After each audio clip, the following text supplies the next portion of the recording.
play, don't play. Ha! Three the hard way. Yeah. Yeah. Welcome back, y'all. Three the hard way. Gonna jump into some quotes, some NBA quotes. John, would you say your name was today, John? Big Game Big Hunter. Game Hunter. Big Game Hunter and Married Man Rob, joined by myself, Tariq Rashad. So, quotes. Starting with Shannon Sharpe, our boy, my guy. Shannon Sharpe says that Johnny Manziel is sad for playing in the Fan Control League. And he spoke about how fans are laughing at him, not with him. And he had the opportunity of a lifetime and he squandered it. And he's a joke. So if you don't know, Johnny Manziel is playing in a fan control league right now, which was pretty cool. It looked pretty cool. They have like this cool little one-on-one extra point thing that they do with the receiver versus corner. Kind of puts you in the mind of arena football. But that's where Johnny Manziel is right now. One Heisman Trophy winner and, what draft pick? He was top 10 draft pick. What's his number? He's number 22 or something like that now. Number 22, okay. So a first round draft pick. First rounder though. Johnny Manziel. So how do you guys feel about this? Listen, man. My man's cool to say win or lose, we booze. So that lets me know that Johnny Manziel is happy to just be playing football. And, who am I to knock another man's happiness? Even if it's not in the NFL, anytime you get a chance to do something that you love, even if it's not for the amount of money that you want to do, I'm all for it. Listen, get down 9 times and get up 10. So I'm just happy to see Johnny Manziel happy. And, like he said, win or lose, we booze. Listen, that sounds like a happy person to me. He ain't worried about Shannon Sharpe. Yeah, I don't agree with Shannon. I don't think that it's sad. I think that it's unfortunate, like the way that his career trajectory went, and a lot of that was based on him. But at the end of the day, man's got to eat, man. Man's got to eat, and if the Fans Football League is paying his bill and he has an opportunity to get paid while doing the thing that he loved, not so many people could say that. So you gotta take advantage of those opportunities. And like win, lose, or draw, man, he's a footballer at heart. And there's a reason why he's still playing football and why he's on a football league. If he wasn't Johnny Manziel, you think that he'll be like, some people don't have the opportunity. So Johnny Manziel is still making money, the brand, and I can't knock that. I'll triple down with you guys. I wouldn't consider it sad. I wouldn't consider it a joke. I would consider it this is his comeback story, and it may not be the NFL comeback story of some people. And who's to say that he doesn't make it back into that realm? But at this point, it seems like that's far-fetched. However, Johnny Manziel's been through a lot. We kind of got to remember, and this is, I think I said this before in the show, very end of the day, this is a game. And yeah, we're criticizing and we're analyzing. And that's what, Shannon Sharpe's getting paid for. This is something that we enjoy doing from the comforts of our homes or in the studio. But we're analyzing a game. At the end of the day, I'm more happy for Johnny Manziel turning his life into something positive.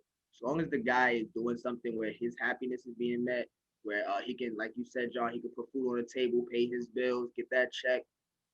Win or lose, we booze, man. We play. We enjoy the game of football. As someone like me who had big aspirations growing up and those were shut down really early, I still wake up and go out there and play, rough touch football, which is nowhere near at that level, even the level of fan control football, but I love it. I enjoy it. Football is a part of me as the game. And I think that Shannon has to remember that before we were getting paid, $14 million or whatever the case may be to go out there and play in front of all these people, you had to have a love for the game. And this is something that Johnny is using as, self-care and bringing himself upright. And win or lose, we booze, but I'd rather him booze than be on other drugs or other in a bad light. So I'm happy for the guy. I know we've seen what lack of success or failure in the NFL can do to some people. So for Johnny Manziel to continue to find ways to not just stay relevant, but seems like he's happy. So to be happy after all of the misfortune and the things that's happened to him in the NFL. I'm happy for the guy. All right, let's move on to Ben Simmons, NBA.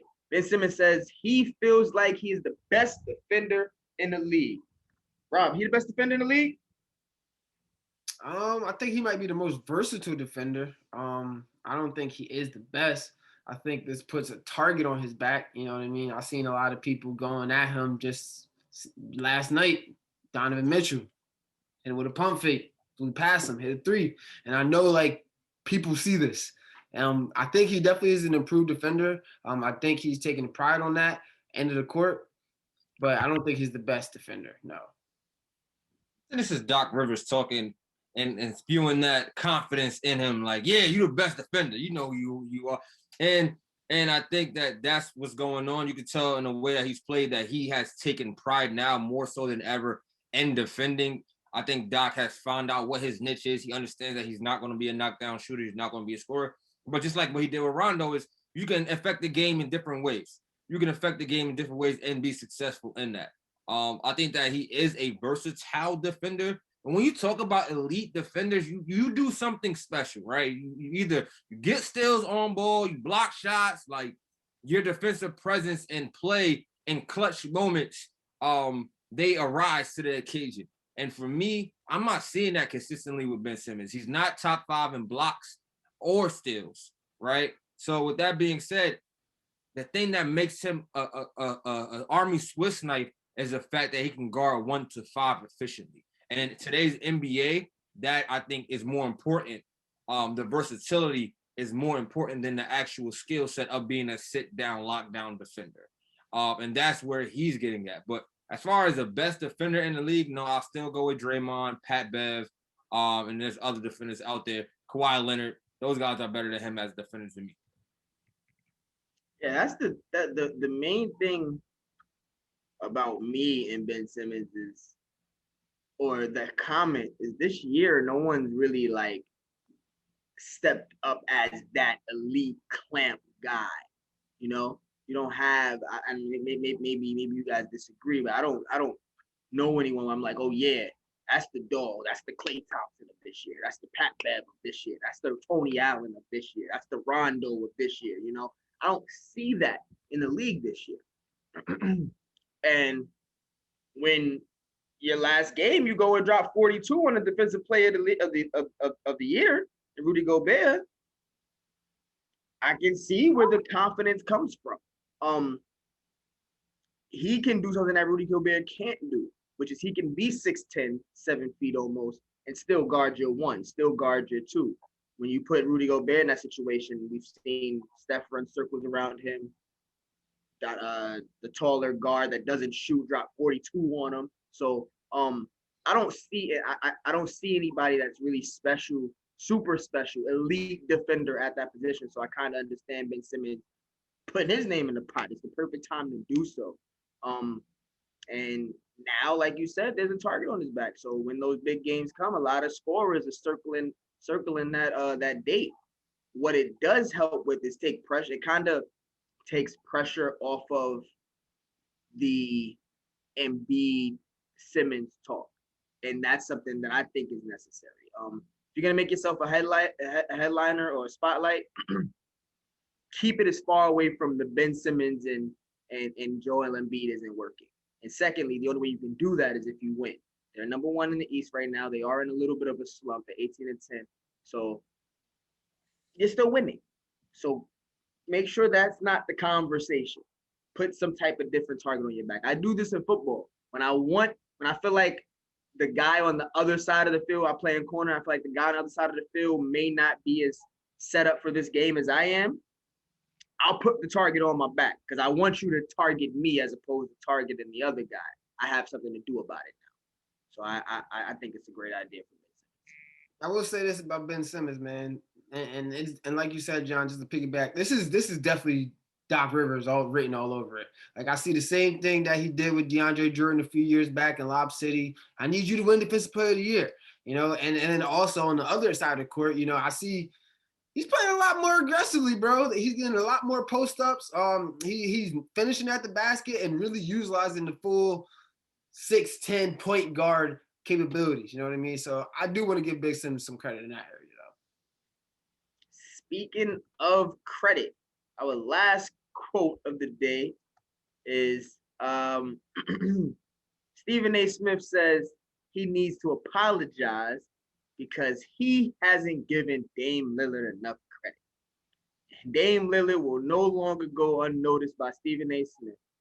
And John has jumped on the Dame Lillard bandwagon last year, so I'm gladly going to sit back and let you jump into this. Yeah, I just don't understand why people keep playing with this man. They keep playing. Well, what y'all want to see? Y'all still like what more y'all want to see from Dame outside of him winning the championship, right? We look at Dame's career. Look at Dame's career, right? All right, let's look at the championship because I understand that. Well, he hasn't won a championship. Let me tell you something about this man, Dame Lillard, and the champions he played against. And the champions First year he made it to the playoffs. Guess who he played against? And San Antonio Spurs won a championship. All right, let's come on. Because I hear the Ty Hunt coming. I got the Hunt for you. The Hunt's here to put. The second year they lost to the Memphis Grizzlies. Championship they won. Right. They played against. They gave the championships a scare of their lifetime, which was the Golden State Warriors. Right. The following year, their lifetime. John be wilding. Are you talking about the year where they yes, John, you are the year where they swept all the way through? They didn't sweep the Grizzlies. John, you telling me the scare of the Warriors dynasty was the Memphis Grizzlies when it was up 2-1? Grizzlies almost put a stop to the Warriors dynasty before it was the Warriors dynasty. So let me ask you this: that's more of a scare than the. Let me ask you just the grit and grind Grizzlies weren't. Jonathan Lamar. You telling telling me wasn't giving them buckets? y'all wasn't watching the same games that I were watching? Big game hunter.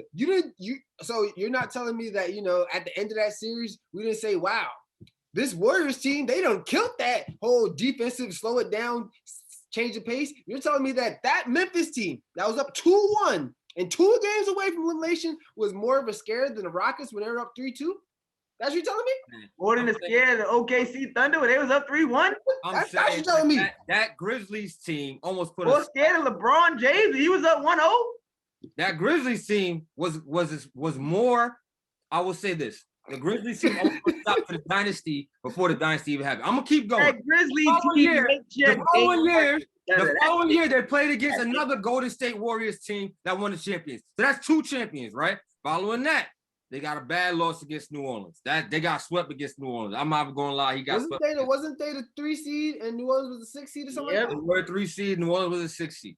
Okay. Granted that. Okay. Following that, another loss to the Golden State Warriors, right? Championship Golden State Warriors. Okay. And then, no, they didn't win a championship that game. That was the year that KD and them got hurt and Klay Thompson beat them, right? The following year, they played against the Los Angeles Lakers. So I'm looking at 4 or 5. Before you no, we ain't going to put a pin right there. Didn't you say that the Warriors, the Trailblazers were going to beat the Lakers last year in the first round? I did say that.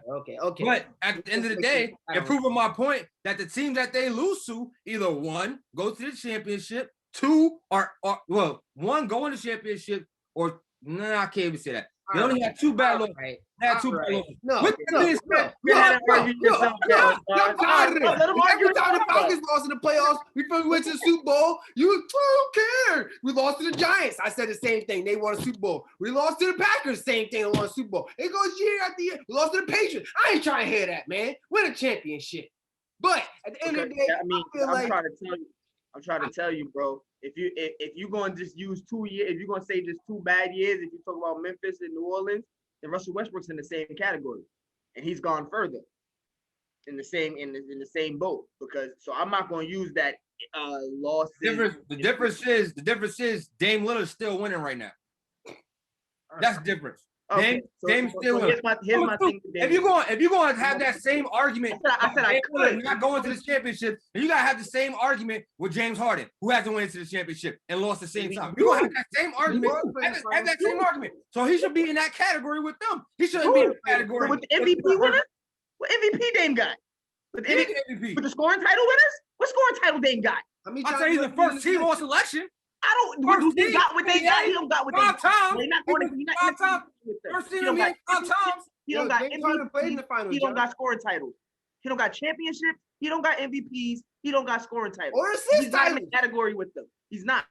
Dame Lillard is great. I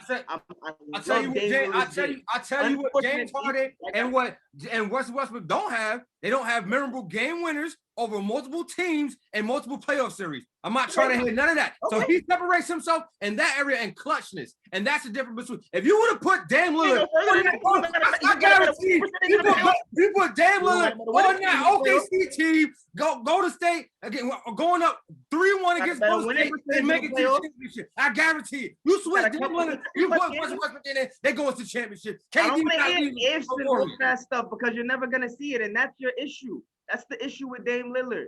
You, as a Carmelo fan, I understand. You found you another Melo. I get it. It sucks. You used to be a Michael Jordan fan when he was winning all the time, so you could do that. But with Melo and with Dame, as good as they are, they're loyal. I'll even give Dame even more loyalty points. He's loyal to that city. Unfortunately, he plays in a league where teams are putting super teams together, and he can't beat them in Portland unless he can get that super team. Melo dissed them 3 years ago when he had the opportunity to. When we thought Melo was still Melo's still good, but when we thought Melo was still a 25 point a game guy, that's when Portland wanted him. Melo didn't want to go there. That was the situation there. But the problem is Dame will never win the way that they won. Unfortunately, Dame will always be a regular season bully. And if you give him if you got a game where it's only 2 points on the line, I've said this before about Kyrie. I don't think Kyrie's better than LeBron James. I don't think Kyrie's better than other players, but that's one guy that if he can get the last shot off, I trust him with it. Dame Lillard even more. I do trust him with the last shot to make that last shot. Unfortunately, he's going to continue to play for a team that it won't mean as much. It won't mean as much. So Dame can have all the regular season credit he wants. He can be in the MVP conversation. When they fall off and they're not in that top 4 seeds, he's not going to be in the MVP conversation. And when they get bumped in the first or second round of the playoffs, regardless of how crazy those MVP and John, let's be very frank here. Those 2 clutch plays, those 2 clutch shots were in the first round. None of them were outside of the first round. So let's pump the brakes on that. Granted, they happened, and I applaud them for them happening, but they never happened in bigger moments in the first round of the playoffs. So Dame is going to sit in that weird spot of superstar that can't get it done, and that's just where it is with Dame, and that's why I compare. This is where I kind of get upset, right? Because we say about superstars that can't get it done, right? We won't have the opportunity to get done, but then it won't get done though. For some players, we'll say, well, he didn't have the support system, and he didn't have this, and he didn't have that, and then you'll give him all of the excuses in the world. But Dame doesn't get that. Come on. Dame gets everything you can have as someone that does not have a championship, someone that does not have an MVP, and someone that does not have a scoring title. Other than that, he can have it all. T-Mac didn't have a scoring title. T-Mac didn't have an MVP. And you were the only one putting T-Mac on there. T-Mac had 2 scoring titles. Don't disrespect. T-Mac didn't have an MVP. T-Mac didn't have an MVP. But he was one of the greatest. He was one of the greatest of all. Look, Ray Allen never had a scoring title. Ray Allen never had an MVP. And I don't think Ray Allen is better than Dame Lillard. I don't think Ray Allen is better than Dame Lillard as an individual talent. I don't. Listen, man. At the end of the day, Damian Lillard is a champion. He's just not a championship winner. Simple as that. Championship heart, championship talent. He's a champ. 110% champ. Not a championship winner. But he's not gonna have no ring out there. You're not gonna get no trophy out there. No Larry O.B. I'm Portland. Not happening. But we probably went a little bit over time. So we'll be back with some more stuff for you guys. They don't play hot with the